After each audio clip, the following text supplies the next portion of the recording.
Robin Ellacott was 26 years old and had been engaged for over a year. Her wedding ought to have taken place 3 months previously, but the unexpected death of her future mother-in-law had led to the ceremony's postponement. Much had happened during the 3 months since the wedding should have happened. Would she and Matthew have been getting on better if vows had been exchanged, she wondered?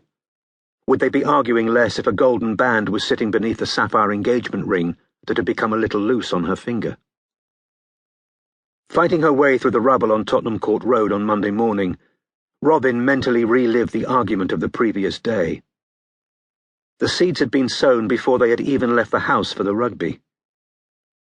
Every time they met up with Sarah Shadlock and her boyfriend Tom, Robin and Matthew seemed to row, something that Robin had pointed out as the argument, which had been brewing since the match, dragged on into the small hours of the morning.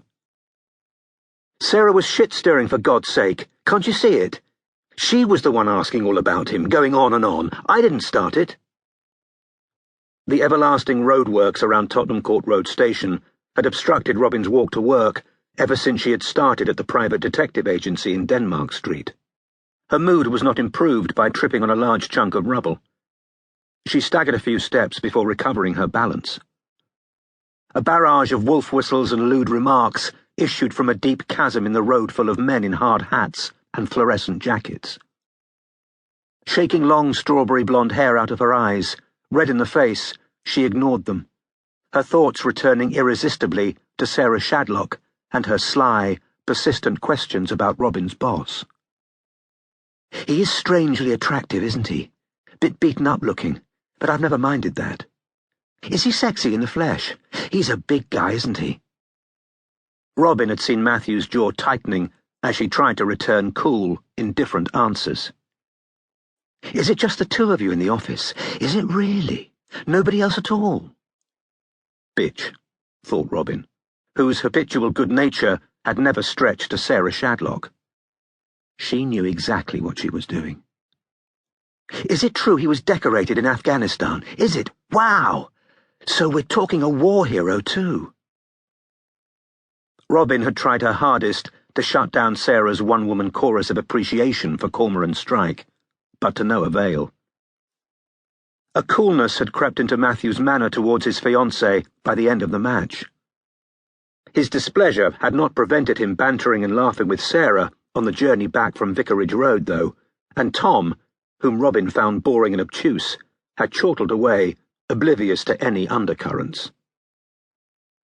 Jostled by passers-by, also navigating the open trenches in the road, Robin finally reached the opposite pavement, passing beneath the shadow of the concrete grid-like monolith that was Centre Point, and becoming angry all over again as she remembered what Matthew had told her at midnight, when the argument had burst back into flame. You can't stop bloody talking about him, can you? I heard you to Sarah. I did not start talking about him again. It was her. You weren't listening. But Matthew had imitated her, using the generic voice that stood for all women, high-pitched and imbecilic. Oh, his hair's so lovely! For God's sake, you're completely bloody paranoid, Robin had shouted. Sarah was banging on about Jacques Berger's bloody hair, not Cormoran's, and all I said, not Cormoran's, he had repeated in that moronic squeal. As Robin rounded the corner into Denmark Street, she felt as furious as she had 8 hours ago, when she had stormed out of the bedroom to sleep on the sofa. Sarah Shadlock, bloody Sarah Shadlock, who had been at university with Matthew and had tried as hard as she could to win him away from Robin, the girl left behind in Yorkshire. If Robin could have been sure she would never see Sarah again, she would have rejoiced. But Sarah would be at their wedding in July.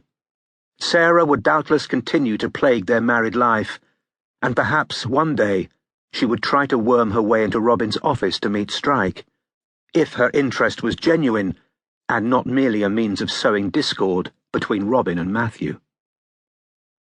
I will never introduce her to Cormoran, thought Robin savagely, as she approached the courier standing outside the door to the office.